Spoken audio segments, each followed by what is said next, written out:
गणतंत्र दिवस पर अपोलो मेडिक्स हॉस्पिटल ने लिया हर नागरिक को जीवन रक्षक बनाने का संकल्प। Apollo medics super speciality hospital इस 26 जनवरी को 76वां गणतंत्र दिवस बेहद खास अंदाज में मनाने जा रहा है। हॉस्पिटल ने अपनी अनूठी पहल मिशन 76 के तहत 76 दिनों में 76 सीपीआर प्रशिक्षण सत्र आयोजित करने का फैसला किया है।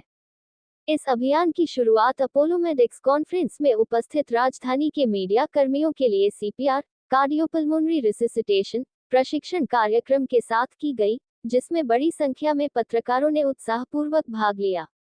मीडिया कर्मियों को सीपीआर प्रशिक्षण देने से उन्हें न केवल जीवन रक्षा की तकनीक का बेहतर ज्ञान मिला, बल्कि अब वे समाज में स्वास्थ्य जागरूकता फैलाने में और भी अहम भूमिका निभाने के लिए सक्षम होंगे।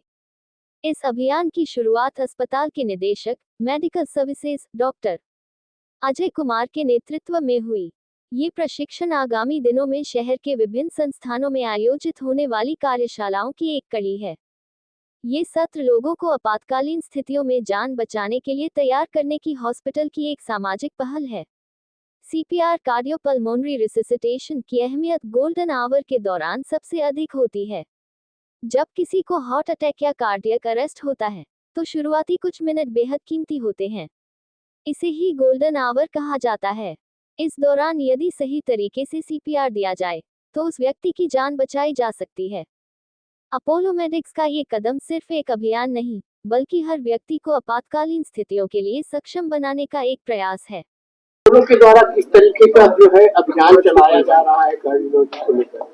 76वें गणतंत्र दिवस के उपलक्ष्य में अपोलो हॉस्पिटल्स लखनऊ ने mission 76 CPR mission 76 CPR launch किया है, जिसके उपलक्ष्य में जिस कार्यक्रम में हम लोग आने वाले 76 दिनों के अंदर में हर रोज सीपीआर की ट्रेनिंग समाज के अलग अलग वर्गों तक का ले जाएंगे।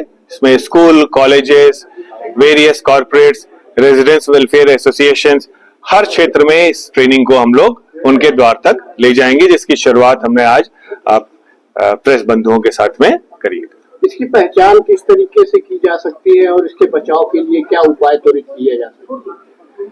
कार्डियक अरेस्ट किसी व्यक्ति को हुआ है कि नहीं हुआ है, ये जानने के लिए हम लोग को 3 सवालों के जवाब ढूंढने होते हैं। पहला, क्या व्यक्ति रिस्पॉन्सिव है कि नहीं है, होश में है कि नहीं है।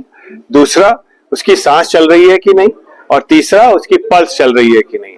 अगर ये तीनों सवालों के जवाब ना में है, तो इसका मतलब मरीज कार्डियक अरेस्ट में है, और ऐसी स्थिति के अंदर में हमको उसको रिससिटेट करने की प्रक्रिया कार्डियोपल्मोनरी रिससिटेशन शुरू कर देनी चाहिए।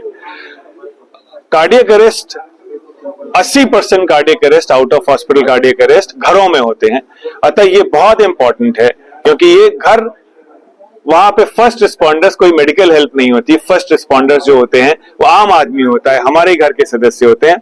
अतः सभी आम व्यक्तियों को, आम नागरिकों को सीपीआर की ट्रेनिंग लेनी चाहिए। सीपीआर की ट्रेनिंग लेने के संबंध में इस इंपॉर्टेंट बात को ध्यान रखना चाहिए कि इन हॉस्पिटल कार्डियक अरेस्ट का सर्वाइवल आज की तारीख में भी लगभग 20 से 25% होता है, लेकिन out of hospital cardiac arrest के सर्वाइवल चांसेस लगभग 10% ही पाए गए हैं, ऑलरेडी पुअर होते हैं। और अगर रिवाइवल के अटेम्प्ट्स देर किए जाते हैं, तो ये और ज्यादा नीचे गिरने लगते हैं।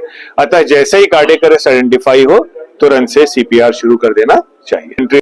सर, अगर किसी वयस्क के साथ कोई बच्चा जा रहा है और अगर किसी वयस्क को इस तरीके का कार्डियक अरेस्ट होता है, तो क्या बच्चे से भी संभावना इस तरीके के सीपीआर से उसको बचा जा सकता है? बिल्कुल करा जा सकता है, लेकिन सीपीआर या कार्डियक चेस्ट कंप्रेशंस या कार्डियक कंप्रेशंस की क्वालिटी पे निर्भर करता है सर्वाइवल रेट।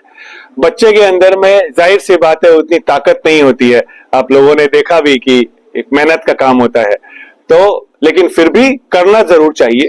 हर व्यक्ति को करना चाहिए, बच्चे को भी करना चाहिए, क्योंकि आपको ये नहीं पता कि कितना कर सकता है और कब तक हेल्प आएगा। स्कूल स्तर पे आप इसको सर कैसे ले जाएंगे? जैसे आप बता रहे हैं स्कूल और कॉलेजेस में अगर इसको प्रोसेस कराना हो तो स्कूल्स के एडमिनिस्ट्रेशन के साथ में हम लोगों ने बात कर रखी है, और ये चीज हम चाहते हैं कि बच्चों से ही ये हैबिट्स और ये चीजें इनकलकेट हो, ताकि जब हमारे बच्चे नागरिक बने, बड़े वयस्क नागरिक बने, तो इन सब चीजों की इंपॉर्टेंस को समझ सके और भागीदारी कर सके। सर, जैसा आपने बताया कि कुछ कॉर्पोरेट्स के साथ भी जा रहे हैं, तो कुछ सर है, कुछ लिस्टिंग है? हाँ, बहुत सारे हम लोग के लगभग लगभग, वैसे तो हम लोग के टाई-अप्स लगभग 50 से 60 कॉर्पोरेट्स के साथ में हैं।